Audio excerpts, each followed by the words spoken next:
good morning everyone. Hope everyone's doing great.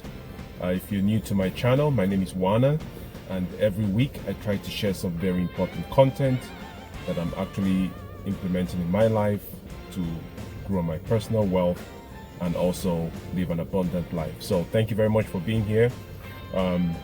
As usual, please don't forget to subscribe to my channel, hit the notification bell, and also give me a thumbs up for this video so others can see this video as well. So my main topic today is based on marriage and divorce. So a little disclaimer, I'm not a professional counselor or marriage counselor. I'm not a professional advisor or a tax professional. So please, comments in this video are for entertainment purposes only and just based on my opinion. Seek professional advice and counsel for any situation you find yourself in. So now that we've got that out of the way, let's jump right in. So the number one reason for divorce in America is finances. Okay, so did you know that over 50% of marriages today will end up in divorce? Yes, that's actually true. All right, so 50% of marriages in America today will end up in divorce, and one of the main reasons why this happens is because of financial stress and financial pressures put on the couple. So let me just give you a quick situation, what normally happens to a typical couple. So we get married. The next thing we want to do is we want to buy a house, and then we want to start a family, and before you know it, you suck into this life. You probably have a couple car payments because you want to have a beautiful, nice cars, a big home, so you can raise your family. And then you also have other debts such as students loan for some people, credit card debt, and other consumer loans and debt. So this is what the typical family in America does. Okay, so what happens is you buy a house that is based off of two incomes. Okay, so what happens if one person loses their job or something happens in the economy? Currently, we're going through a health crisis which started back in March of 2020, and this is August, and we're still going through this. A lot of people have lost their jobs, a lot of financial pressures on families, and most people are probably going to end up bankrupt. So what happens is now you have this two-income family now only surviving on one income. All right, and this puts a lot of strain, a lot of stress on the relationship.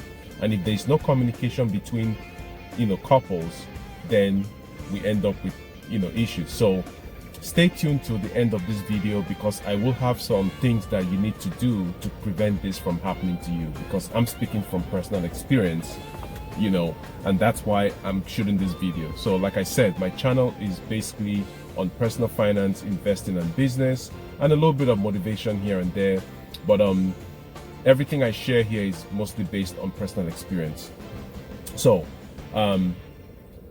also, couples today lack financial education and financial discipline. So what happens is people start earning money, they get married, they get the house, and then they start competing with their neighbors and their friends. So your neighbor gets a new car, you think you deserve a new car as well.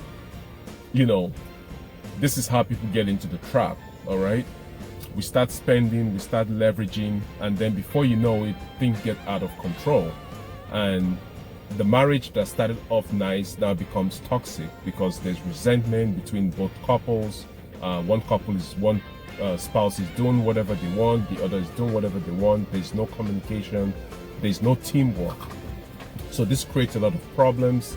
And then if you throw in social media as well, people start going online and they're watching all these videos and seeing all these feeds, and they think that life is rosy everywhere, and then you start creating these problems and animosity between the couples. Okay, also another reason why couples struggle is because they rely on one source of income. When I say one source of income, even though we have a two-income household, okay, but they both have a job. So they're relying on one source of income, which is their job, getting up in the morning and going to work. Don't get me wrong, I still have a job, okay? There's nothing wrong with having a job, but you cannot rely on one source of income. All right, and this is another reason why couples get in trouble, as a result of, which creates financial pressures on the marriage. Okay, and then when you throw in the mix of people that have kids, and kids are expensive, we're talking the upkeep, daycare, and all other expenses that are associated with having children. Okay, in addition to other things that we have to deal with. So these are just tips, okay, based on my experience, that I think might be beneficial to you if you're in this situation where you're going through some stress right now because of the health crisis, and maybe your hours have been cut, or maybe one spouse has lost their job, or whatever. Okay, so these are the steps you can take to prevent yourself getting divorced. Okay, like I said, 50% of marriages today end as a result of finances, as a result of financial pressures, okay, financial issues, okay, in the marriage. So number one, you have to increase your income.